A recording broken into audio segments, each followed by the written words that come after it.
porch, and they came out, picked me up, and raised me.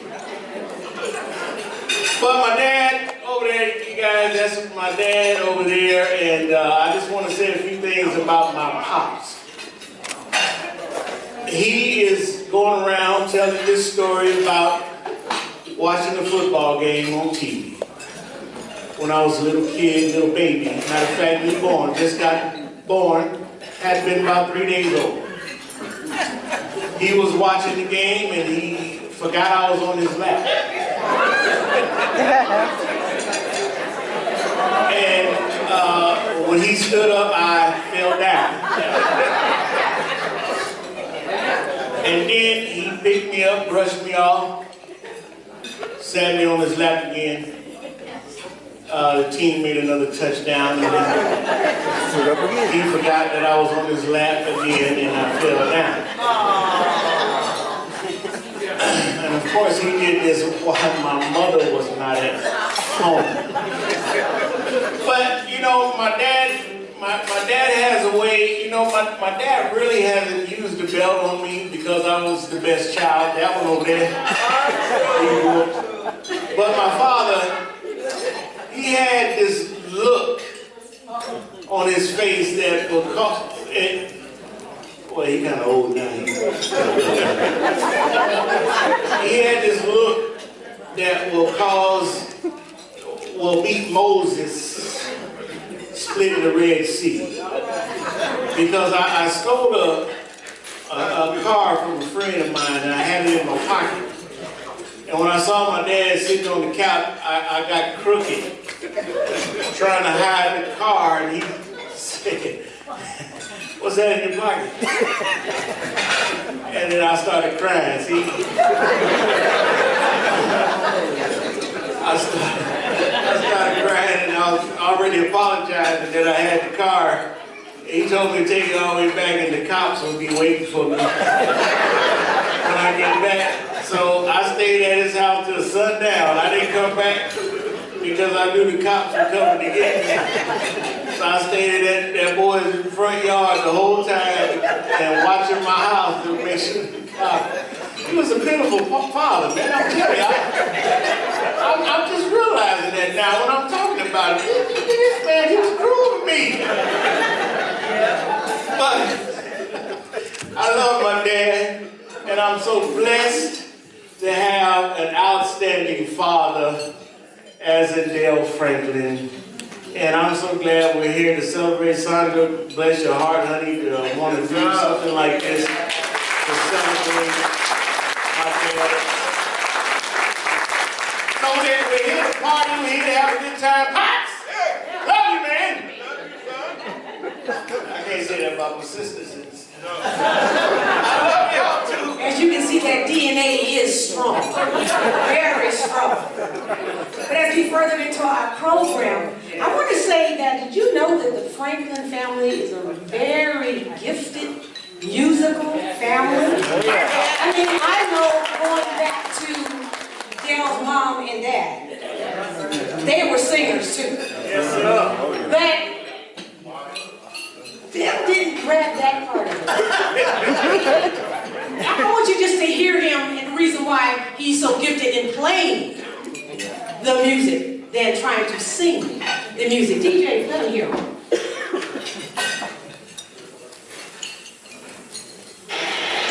It's like this.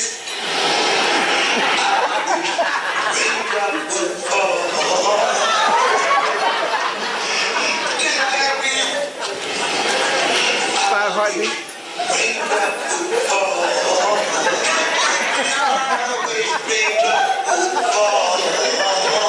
Is there any question? That's why he's so good at what he does. Because he realized that was not his gift to sing. So we thank you, Dale, as we celebrate you tonight. Thank you so much. So we have a little housekeeping rules tonight for our speakers. So I need you to listen closely. Because as he told us, keep it moving. So we're not going to be here all night hearing your stories. Hopefully you prepared yourself. Because you have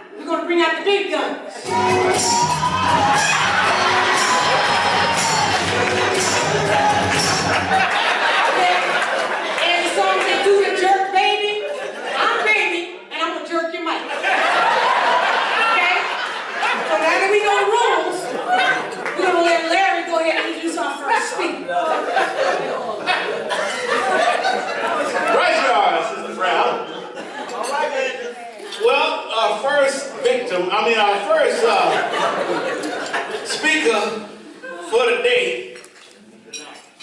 For the night. Thank you very much for letting me know. Between night and day. We're going to have Mr. Trooper.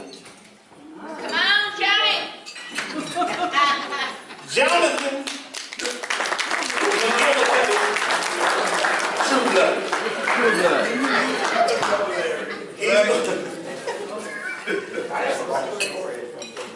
Man, you gonna get shot. Get ready, DJ.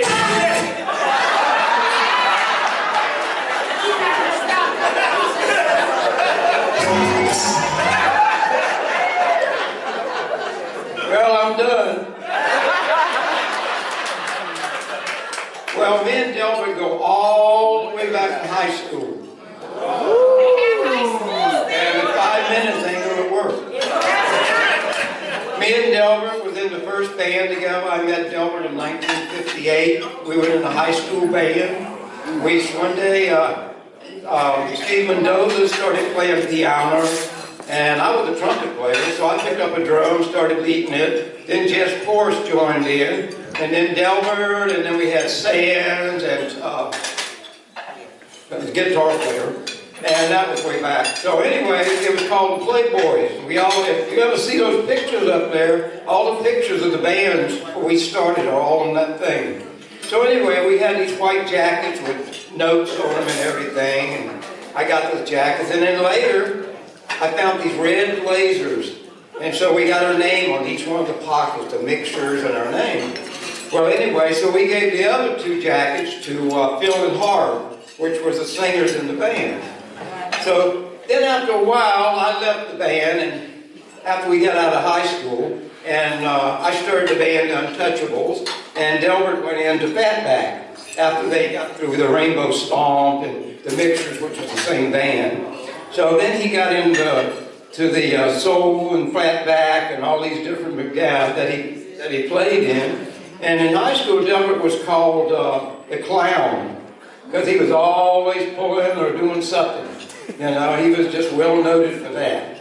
So then later I started a band called the Body Snatchers, and me and Delbert played for about a year at the TC Go-Go, and then we left there, and me and Delbert went to the Red Garter, and that band was still going, and we had Phil Tucker playing keyboard, and I can't remember who else was in that band. So anyway, then we went on down the line, and Delbert's brother, BJ, he was the best man the first time I got married. We was on the way to a gig, and I decided to pull into the Justice of the Peace and gave him $20, and we got married. And then we went down and we played the gig and everything, and then I think we went to some motel, and it was so sucking hot we couldn't stand it in there. But anyway, that was my wedding.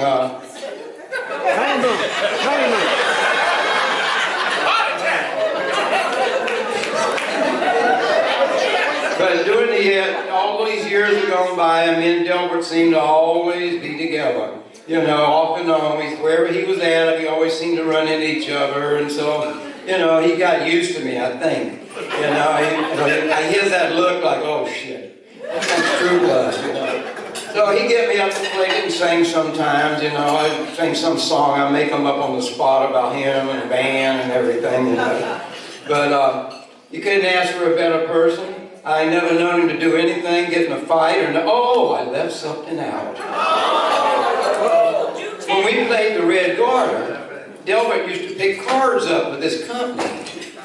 And he would pick them up on Friday, and he couldn't take them in until Monday. So we would sit in the van, wonder what kind of car he's going to be driving tonight. Because he'd come down in Corvettes and Jaguars and everything. So where'd you get that? Oh, I got to take it in Monday, you know. So anyway, he was like the guess of what he's going to be doing next, you know. But you can't beat Delbert. He's still around. Me and him went to high school together, and yes. And I thank you people and everything. And I'm sure I'll see Delbert a lot more. And if you guys want to see Delbert, he plays the first Sunday, our second Sunday and fourth Sunday of every month at the Hong Kong Inn between 4 and 7. And Percy plays the background percussion and everything. And you ought to come and see him. There's a lot of people come and see him. If all you guys came, he would be in shock. You know, they'd have to open up the back room where they have the banquets at. But anyway, you guys go see Delbert.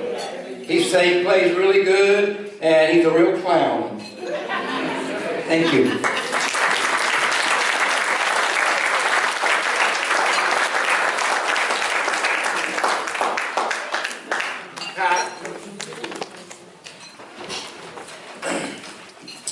My wife. Okay, now we're going to have up to the stage, to the podium. How come I can't see them? Turn the page. Oh, okay. Right after. Okay, DJ, hit us.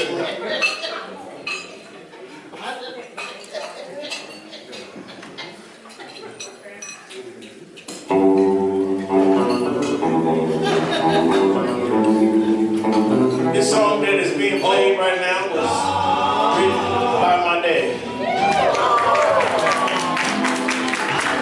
So if whoever wants to come on the floor and dance knows that we're alive when that was. Y'all come on out here and dance.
You're about to hear right now was also written by my father. If you were alive then, come on out here.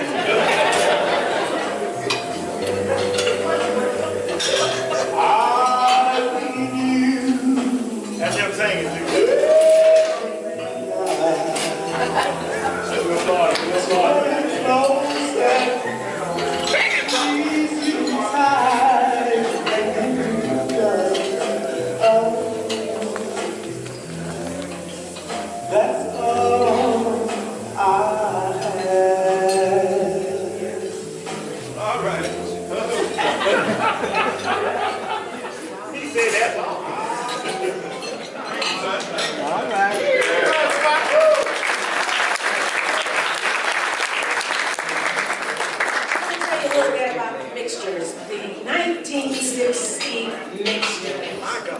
The first multi-ethnic group formulated, succeeded into the music industry and opened so many doors for future generations and minorities was founded by our honoree, Mr. Del Franklin.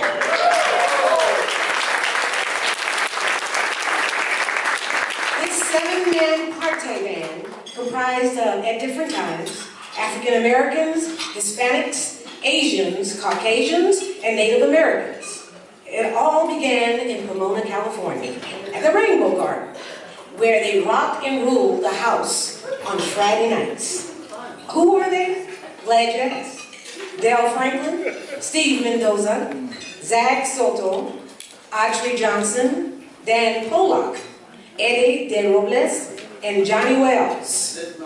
Del became known for his #1 song, Darling. Bring your love home. Good.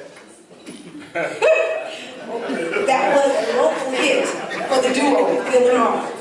It remained on the record charts for several weeks and also featured in the movie Life of Martha Stewart. And I guess if she had brought herself home, she would have went to jail, wouldn't she? Anyway, the Mixtures were also the first group to have their own TV show. Hosted by Bob Eubanks, KCRP, Channel 13, KIIX, and Channel 22, hosted by Larry McCormick. Del had the opportunity to share his talent and work with great artists like Tina Turner, The Emotions, Mary Wilson, Lou Rawls, Barry White, the Beach Boys, along with performing for Oprah Winfrey at her Black Legends Bar. I said we had a celebrity. He is a recipient of the Interturn Music Awards Lifetime Achiever in the field of entertainment Best Jazz category.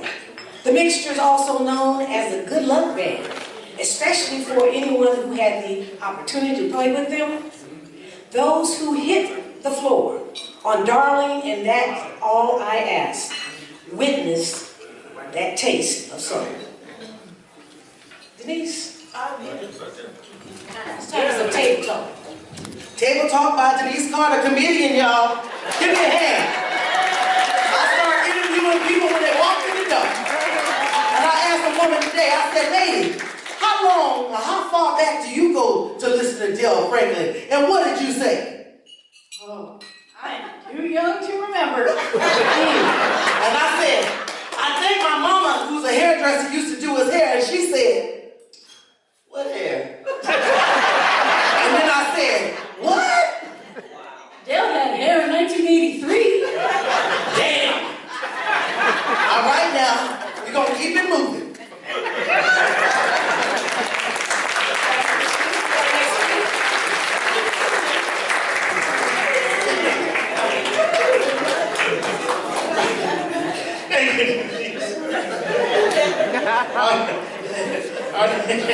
Our next speaker for tonight will be Miss Wonderful, the Beautiful, the one that when I was in high school would come out there in the campus and all she had to do was just look around and everybody would just straight up. Miss Daisy.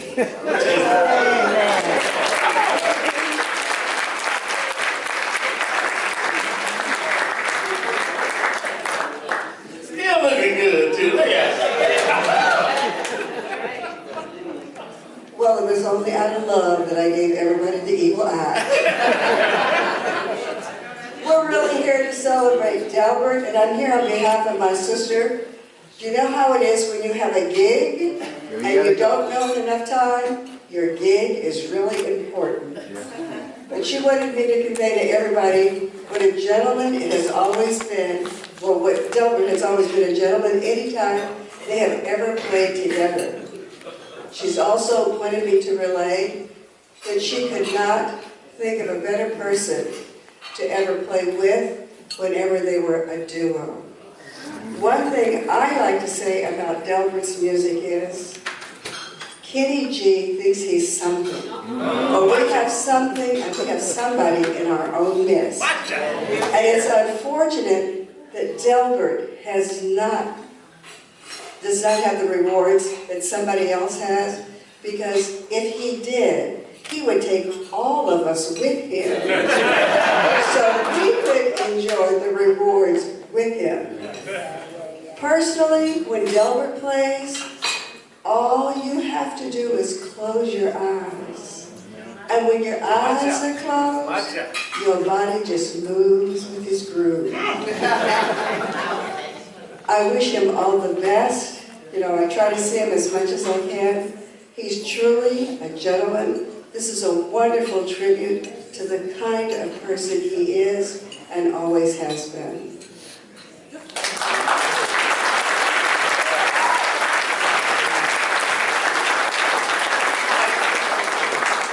All right, Mr. Buddy. He's everybody's buddy.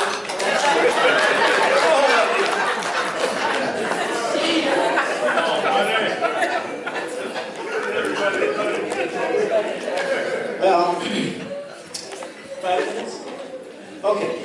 name is Buddy Gibson, for those who don't know me. That is not my real name, but it's a name that I earned many years ago. I had a band for about 30 years, and it was called Buddy Gibson, the Original Customs. And we did kind of some of the things that Del has achieved over the years.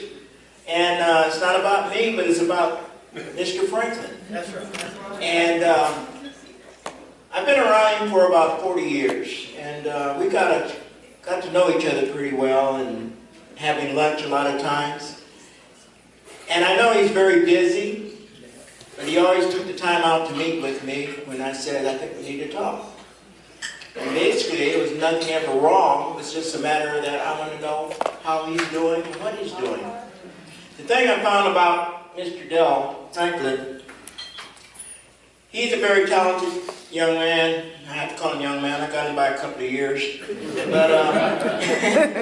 But you know, he's a spiritual guy. He's a guy that loves music. He's an ambassador for us here in Oxnard wherever he goes because of his communications through music and the love of music. And in the last few days, or say months, I've heard this come out of his mouth twice. And he said something similar to this: I could be anywhere at this time, but I'm with you.